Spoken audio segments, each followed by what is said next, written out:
Liari stood at the edge of the landing dock, her hands shaking slightly as she looked up at the ship in front of her. It was smaller than she expected, not shiny or decorated like the ships her family once owned. This one looked old, with mismatched panels and scorch marks across its sides. She felt her heart sink. Her father had promised her the man was honorable, but all she could think about was the shame. She was the daughter of House Thalrex, a once powerful noble line.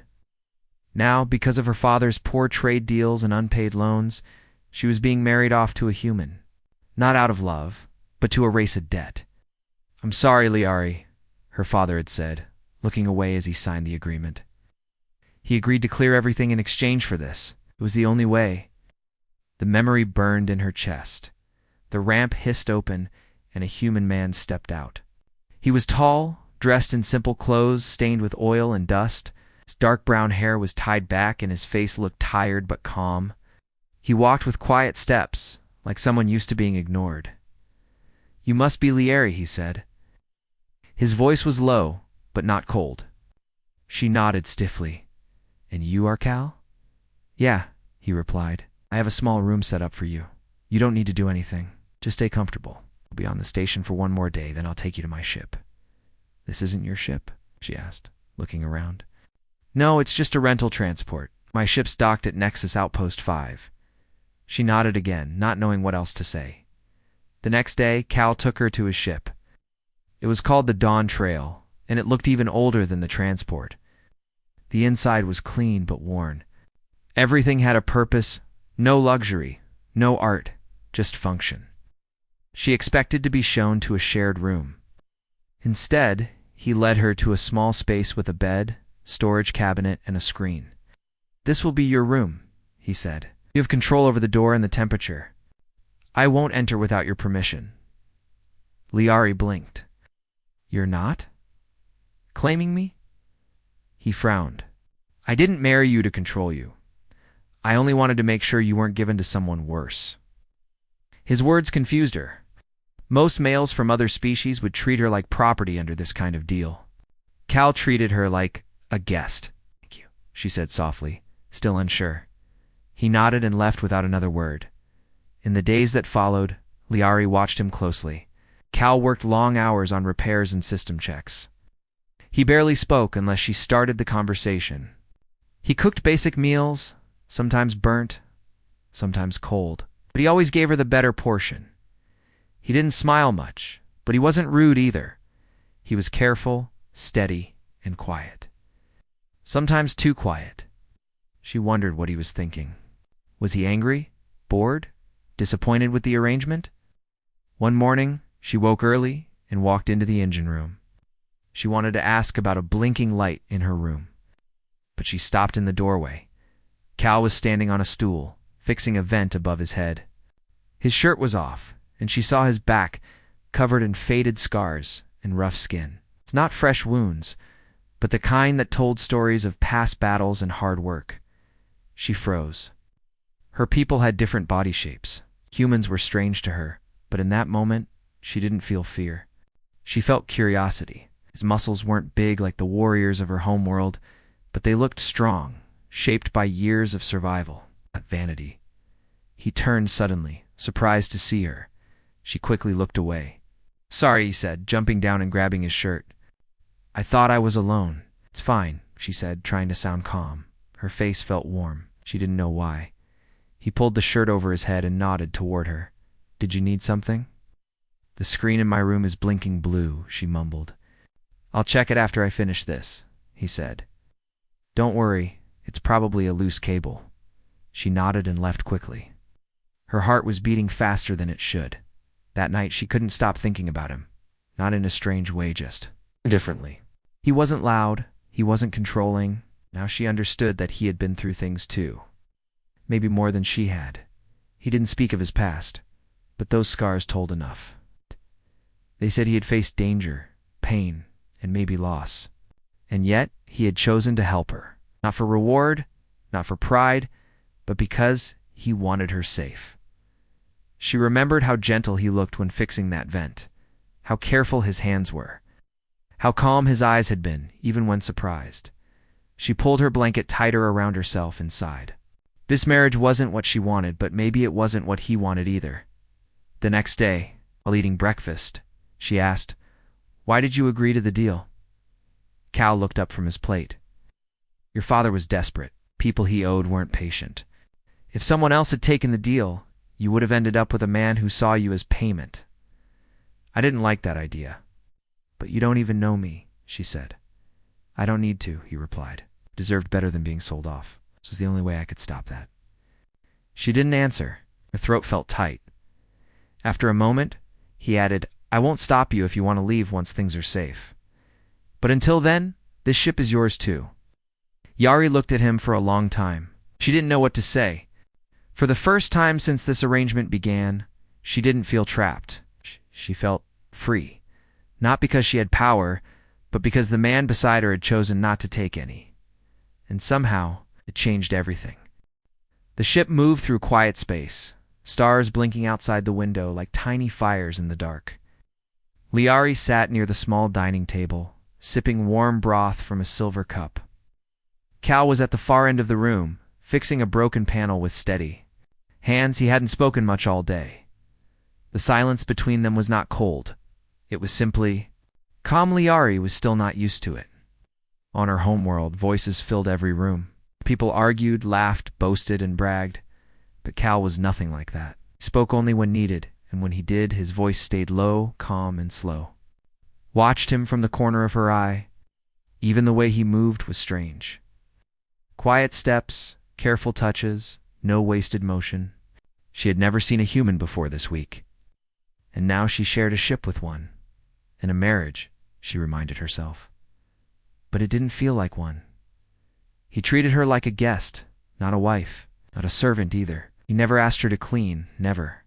Gave her orders, cooked their food, checked on her screen daily, even gave her updates on their next stops. She didn't know what to do with his kindness. One afternoon, she entered the main engine room and found Cal lying on his back under a large circuit panel. Wires stuck out in all directions, and a dim light shined from the tool in his mouth. "Do you need help?" she asked. He slid out from under the panel and wiped sweat from his forehead. "Sure," he said. "Can you hold this wire still?" She stepped closer and held the thin red wire. Their fingers brushed briefly, and she felt something small, sudden, like a jolt, but not painful. "How do you know how to fix all this?" she asked, while watching him reconnect the ends. "I used to be a mechanic on Mars Outpost 3, he said. "Worked there for years before I bought this ship." "You bought it?" she said, surprised. "It looks old." He chuckled. "Yeah, it's a mess, but it's mine. I've fixed almost every part myself." She looked around at the wires, pipes, and panels. It wasn't beautiful, but it worked. Like him, she thought. Quiet, simple, but strong. They stopped at a small trade station a few days later. It was busy, full of noise, lights, and smells. Liari followed Cal through the crowds. Her long cloak covered her head, but some recognized her features, her golden skin, silver eyes, and thin-ridged brows. Two alien men blocked their path. One sneered and said, "Is that a Thalrex noble?" "What's she doing with a human?" "Guess her family sold her off," said the other with a laugh. "Humans will take anything these days." Liara's hands tightened into fists, but Cal stepped forward before she could speak. "She's my wife," Cal said calmly. "Say another word, and I'll remind you why humans built ships faster than your species ever could." His voice didn't rise. He didn't look angry, but something in his tone made the two aliens step back, muttered, and walked away without. "Another word?" "Thank you," Liari said, walking beside him again. "You don't need to thank me," Cal said. "They were wrong." She looked at him differently after that. That evening, they sat in the common room, eating simple vegetable stew. Liari kept glancing at him. "Why don't you ever ask anything about me?" she asked suddenly. He looked up. "I figured you'd tell me when you're ready." "Most men would want to know more about their wife," she said softly. "Most men didn't marry you to protect you," he replied. "They wanted power or pride. I just didn't want to see you trapped." His words were simple, but they struck deep. "About you?" she asked. "Do you have family?" "Not anymore," he said. Lost my sister in a shuttle crash. Parents passed long ago. Just me now in this ship. I'm sorry, she whispered. He shrugged gently. Life is quiet. I've learned to live. With that, she didn't know what to say. So instead, she just sat with him, finishing the stew. Later that week, Liari found herself helping Cal more often. She handed him tools, cleaned panels, and even studied small repair manuals. He didn't stop her. In fact, he seemed glad for the help. You're a fast learner, he said one day. You're a good teacher, she replied. Their eyes met for a moment. Something warm passed between them. She didn't look away. One night she couldn't sleep. She walked to the main deck where a large window showed the stars. Cal was already there, sitting with a mug in his hands. Can't sleep, he asked. No, she said, sitting beside him. They stared out at the stars in silence. Do you ever feel lonely out here? She asked. Not really, he said. Space is quiet. It gives me time to think. But now, with you here, it feels a little less empty. Her heart skipped. She looked at him closely. Not his body this time, but his face. The small lines near his eyes, a faint scar on his cheek. The way his jaw moved slightly when he thought too hard. He wasn't just kind, he was real. And suddenly, she realized she wasn't just watching a human anymore. She was watching her human. In her room later, she stared at her reflection. She thought about the first time she saw him unclothed, how she had turned away quickly. Now she remembered it differently. Not with fear, but with a strange kind of respect. She had seen his strength, not just in muscles, but in how he lived, how he treated her, how he moved through the stars like he belonged there. He didn't ask for anything. And yet somehow, he was giving her everything, freedom, safety, even a kind of friendship. She touched her cheek, which felt warmer than usual, and whispered to herself, "What are you doing to me, Cal?" The dawn trail moved through a quiet sector of space. Cal sat in the cockpit, watching data flow across the screen. Liari stood nearby, arms folded, silently watching the stars. They had not spoken much that morning, but the silence between them was no longer awkward. It felt peaceful-like to people who didn't need many words in the past. Liari would have filled the room with questions or complaints. But now, she found herself listening more, learning through watching. Cal's quiet nature had slowly changed her. It was not forced. It just happened, like water shaping stone over time. He glanced at her from the corner of his eye. "We'll reach the next trade post in 2 days," he said. "We'll need fuel and a few tools." She nodded. "I'll help with the trade." He looked surprised, but only for a moment. "Thanks. That would help." She smiled a little and turned to leave, feeling proud. Later in the engine bay, Cal was working on a coolant pipe when Liari brought him a small tablet. "I read through the manual you gave me," she said. "I think you forgot to replace the secondary seal on pipe before last time." Cal blinked, then leaned over to check. After a minute, he gave a small nod. "You're right," she grinned. "I knew it." He laughed softly and handed her a wrench. "Then fix it." "Really?" she asked. Double quotes. "Yeah, it's yours now too, remember? This ship. This life." Those words stayed with her. It's life, not a prison, not a punishment. Something shared, something real. In the evening, they ate dinner in silence, sitting at the small table with dim lights overhead. Cal passed her the last piece of flatbread. Liari hesitated, then took it. "Thank you," she said. "You've been working hard," Cal replied. "You've earned it." She looked at him. His eyes were tired but calm. He never demanded anything. He never reminded her of the debt, or the deal, or the fact they were supposed to be married. He treated her like an equal Evan when he didn't. "Need to? You're not like the stories," she said softly. "What stories?" "The ones about humans. They say you're loud, proud, and always ready to fight." Kel chuckled. "Some are, but not all." "I like the quiet ones," she said without thinking. He glanced at her and she looked away, feeling her cheeks grow warm. One night, while Cal was repairing a navigation relay, a small tool slipped and cut his hand. Blood dripped onto the floor. Liari rushed over and grabbed a cloth. "You should be more careful," she said, cleaning the wound. "I've had worse," he said, as she wrapped his hand. She noticed more scars along his arm, near his shoulder, even small burns. She had seen some before, but now she was closer, and they felt more real. "How did you get these?" she asked gently. He was quiet for a long time before answering, some from working, some from defending others. "Once, during a colony fire, I pulled 3 people out of a burning building. Another time, pirates boarded a station I was working at. I helped push them back." Liari stared at his arm. "You never told me?" "No reason to," he said. "There is," she whispered. "It tells me who you are." He didn't answer, but their eyes met again, and this time, something changed. The next day, while helping Cal scan cargo crates, Liari noticed something strange. "This crate wasn't on the list," she said. Cal frowned and checked the manifest. "You're right, that one's not ours." They opened it carefully. Inside were small drones, military grade, highly illegal in many sectors. "We need to report this," Cal said. "What if it's a trap?" Liari asked. "Then we stay cautious. But we don't carry things like this. It's not worth it." Together, they contacted the nearest patrol ship and handed the crate over. The officers praised their honesty, but warned them that some traders had started hiding smuggled goods in neutral ships as they left. Cal said, "Next time we scan every crate twice." "Agreed," Liari said. Together, he looked at her and nodded slowly. Together. Later that evening, Liari stood by the ship's window again, staring at the stars. Cal walked up beside her, holding 2 mugs of warm drink.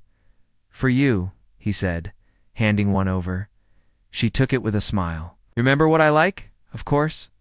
They sipped in silence for a while. Then she asked, "Do you still want me to leave once the debt is done?" He didn't answer right away. Finally, he said, "I don't want you to leave, but I'll never ask you to stay unless you want to." Her heart beat faster. Looking away in the quiet?" he asked. "Especially the quiet." They both smiled, and for the first time, it felt like more than just kindness between them. As the ship drifted toward the next star system, Liari worked beside Cal in the control room, barely spoke, but their hands moved in rhythm, passing. Tools, pressing buttons, checking systems. The silence was no longer empty. It was full of trust. The dawn trail sailed quietly through a less-traveled region of space. Liari and Cal had grown used to the steady hum of the engines and the soft blinking of the control panels. Their routine was calm, almost peaceful, but peace rarely lasted. In the vast galaxy, a sudden alarm shattered the calm. Red lights flashed across the control room. Cal's fingers flew over the controls. "Pirate ship, closing fast. We need to prepare." Liari's heart pounded. Pirates were common in this sector, dangerous, ruthless, and greedy. They did not care about debts, deals, or marriages. Only profit. "Hide," Cal said quickly. "Lock your door and stay silent. I'll handle the rest." Liari obeyed, locking herself in her room. Her hands trembled as she listened to the sounds. Outside, a mix of metal clanging shouted orders, and the distant hum of laser fire. But then something unexpected happened.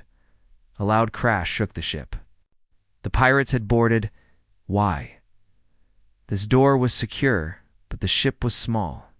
The sounds grew closer. She grabbed a nearby metal rod, her breath quick. She wasn't going to be a helpless prize. On the other side of the ship, Cal moved with precision. He had planned for this. Using traps he built during past encounters, he led the pirates into narrow corridors filled with surprises, sliding panels, electric shocks, and sound blasters. One by one, the pirates fell into his traps, or ran into dead ends. But the leader, a tall, heavily armed alien, broke through.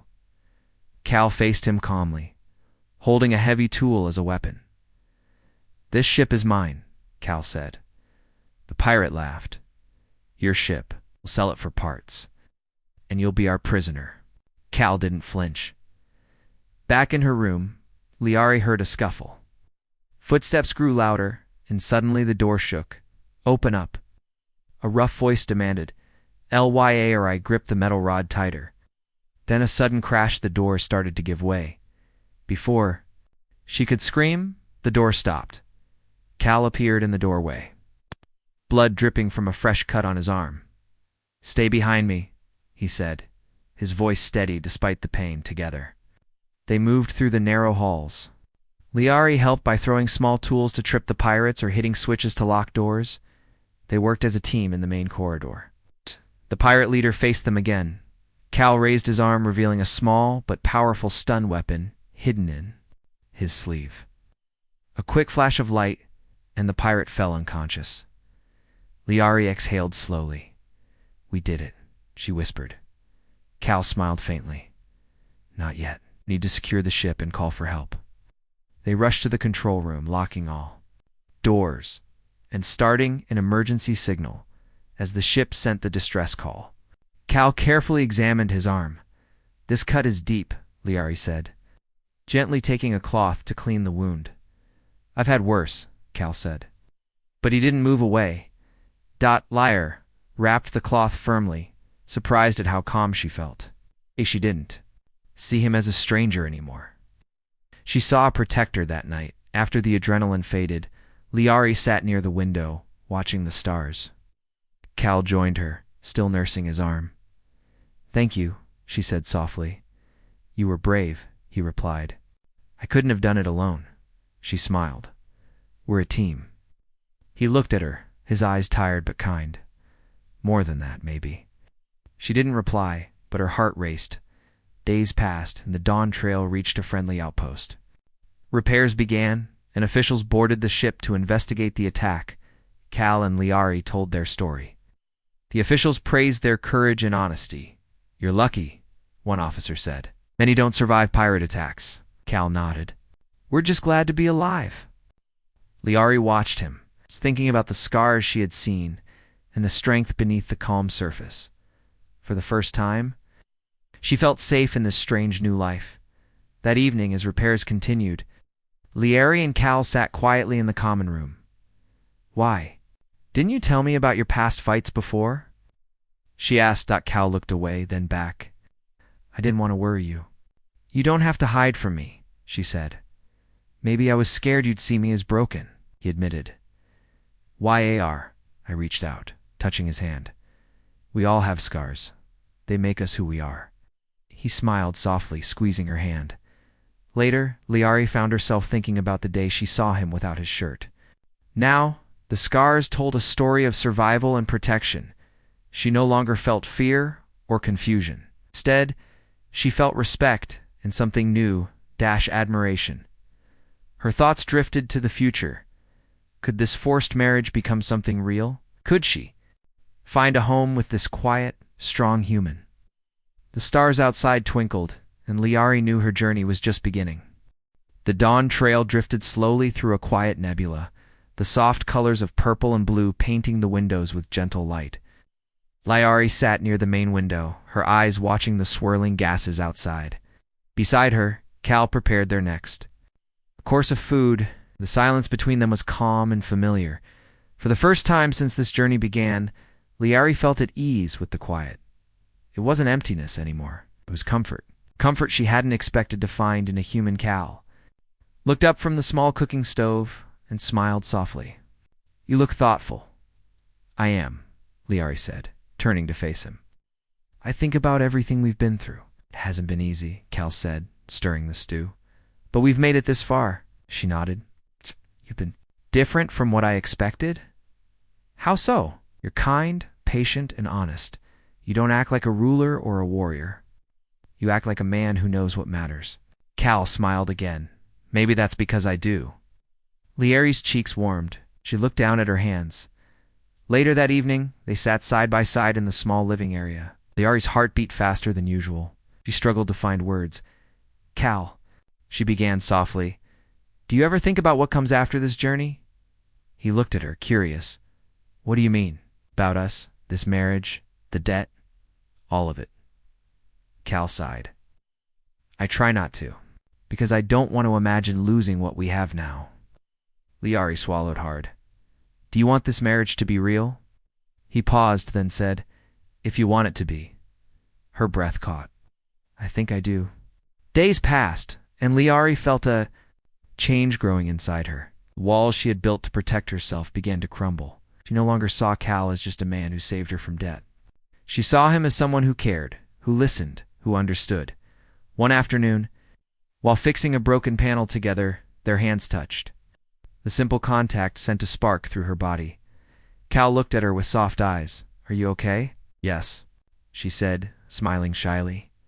He nodded, but she could see something new in his gaze. Hope. Maybe one night, Liari woke from a dream. She saw Cal's face, kind and strong, and her heart ached. She went to the common room and found him staring out. At the stars? Can I sit? She asked quietly. He nodded, and she sat beside him. They talked for hours about their pasts, their hopes and fears. I've never had someone to trust, Liari admitted. You have me now, Cal said gently. Her eyes filled with tears. Thank you. He reached out, brushing a tear from her cheek the next day. Liari asked a question she had held inside. Cal, why didn't you ever try to hold me or kiss me before? He looked surprised. Because I didn't want you to feel forced. This marriage started as duty, but I want it to be choice. She smiled. And now, he said, I hope you want the same. Their eyes met, and she felt warmth spread through her chest. One evening during their daily repairs, Cal removed his shirt to cool down. Liari saw his scars again, each one a mark of strength, survival, and sacrifice. She looked at him differently now, not with fear, but with admiration. Your scars tell a story, she said softly. They do, he replied. And I'm not ashamed of them. She reached out, tracing a faint line on his arm. Neither am I.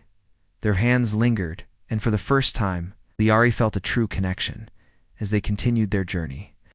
The forced marriage slowly transformed into a bond of respect, trust, and something deeper. Love.lyar. I knew the path ahead would be difficult. But with Cal by her side, she was ready to face whatever came next. The dawn trail drifted closer to the colony where Liari's journey was meant to end. It was a small, bustling place on the edge of known space. Ships came and went, carrying traders, travelers, and diplomats. Lyari stood near the ship's window, her heart heavy. Soon she would have to leave Cal. The deal with her father was almost complete. She had done her part. The debt was paid. But leaving felt impossible. Cal entered the room quietly, holding 2 cups of steaming tea, and handed one to her and sat beside her. This is where the debt ends, he said softly. Yes, Liari replied. But what about us? He looked at her, eyes filled with questions. She took a deep breath. I'm not going to leave. His eyes widened. You mean you want to stay? Yes, she said firmly. Not because of the debt, but because of you. Because of what we've built. Cal smiled, relief and joy mixing in his expression. They spent the day preparing for life beyond the debt. Cal showed Liari the controls of his ship again, teaching her more about space travel and repairs. She learned quickly, eager to help. You're not just my wife now, Cal said. You're my partner. Liari felt a warmth in her chest. This was different from what she had imagined. This was real. That evening, they walked through the colonies. Busy market. Alien voices mixed with human chatter. Bright lights and colorful stalls filled the streets. Liari felt nervous, but excited. This was a new beginning. A few curious eyes followed them, whispering about the human and the noble alien who had chosen to stay. But Liari didn't care. Oh. She held Cal's hand tightly. Back on the dawn trail, Cal prepared a small meal. Liari watched. Him, remembering the first day she saw him. How simple he was. How strong. Thank you for choosing me, he said, breaking her thoughts. Thank you for being patient, she replied. They ate together, sharing stories and laughter. The walls between them had fallen. That night, Liari stood by the window. Again, staring at the stars. Cal joined her, wrapping an arm around her shoulders. I was scared at first, she said, scared of what this marriage meant. Me too, Cal admitted. But now, I'm ready. Ready for what? She asked. Ready to be with you? Not because of debt or duty, but because I want to. She smiled, leaning into him. Days later, Liari sent a message to her father telling him she had chosen a different path. She thanked him for trying to protect their family. But she was no longer bound by debt. Her father's reply was slow. But when it came, it carried respect and hope. As the dawn trail left the colony behind, Liari and Cal looked forward. The galaxy was wide and full of challenges. But together, they were ready. Their forced marriage had turned into a true bond. A promise made by choice, and in the quiet hum of the ship, Liari finally felt at home.